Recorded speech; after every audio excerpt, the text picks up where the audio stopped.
ولی کہا جاتا ہے؟ وجہ یہ ہے کہ ولی کا ہندوستان ہے، یہ نہیں ہے کہ ہندوستان کا ولی، بلکہ یہ پورا ہند ہی ولی کا ہے۔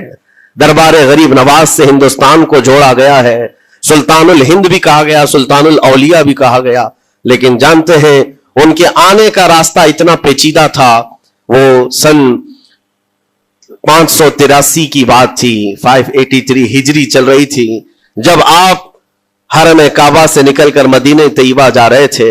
اس وقت آپ کی عمر تقریباً 45 سال کے آس پاس کی تھی، نہایت ہی عبادت گزار، تقوی شعار، 20 سال اپنے پیر و مرشد کی خدمت کر کے وہ حرم کعبہ میں پہنچے تھے۔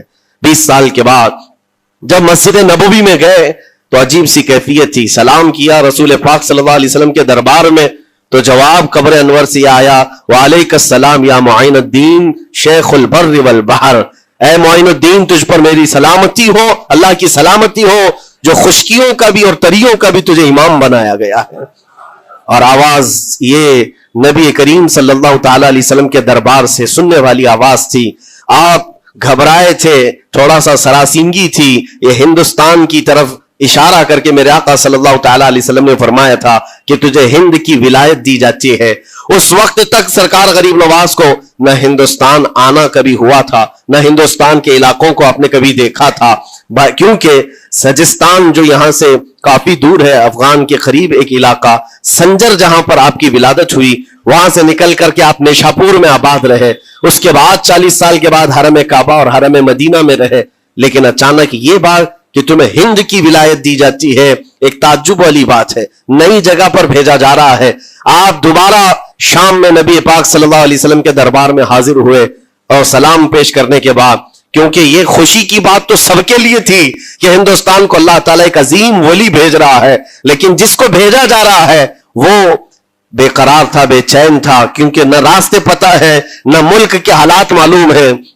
بارگاہ مصطفیٰ صلی اللہ علیہ وسلم میں دوبارہ جب حاضری ہوئی، عرض کیا آقا آپ کا حکم، اس کی تعمیل کے لیے بندہ حاضر ہے، لیکن نہ یہ فقیر ہندوستان کے راستے دیکھا ہے، نہ وہاں کے حالات معلوم ہے۔ حضور پاک صلی اللہ تعالی علیہ وسلم کے دربار میں یہ اپنی بپتا سنا رہے تھے، داستان غم سنا رہے تھے، غنودگی طاری آ گئی، یعنی نیند سی کیفیت آ گئی، اور بارگاہ رسول صلی اللہ علیہ وسلم میں ایک دیوار پر ٹیک لگا کر جیسے ہی آپ کی آنکھیں بند ہوئی، رسول کریم صلی اللہ علیہ وسلم تشریف لائے اور اشارہ فرما کر پورے ہندوستان کے نقشے آپ کے سامنے کھول کر رکھ دیے، اور پھر غریب نواز کو یہ بتایا بھی کس جگہ سے تمہیں سفر کرنا ہے، کیسے تمہیں جانا ہے اور کہاں تمہارا مسکن ہوگا۔ سرکار غریب نواز فرماتے ہیں اس ایک خواب میں میں نے رسول کریم صلی اللہ تعالی علیہ وسلم کے ہاتھ میں اجمیر کے پہاڑ بھی دیکھ لیے، وہاں کے قلعے بھی دیکھ لیے تھے جو موجود تھے، اور اس کے بعد پھر کس بات کا خوف ہے، کس بات کا ڈر ہے؟ جنہوں نے راستے بتائے ہیں وہ ہادی رسول، وہ ہادی عالم ہے، نبی پاک صلی اللہ علیہ وسلم آئے ہیں پوری کائنات کو راستہ دکھانے کے لیے، اور جنہوں نے غریب نواز کو ہند کا راستہ بتایا ہو، پھر ڈر کس بات کا؟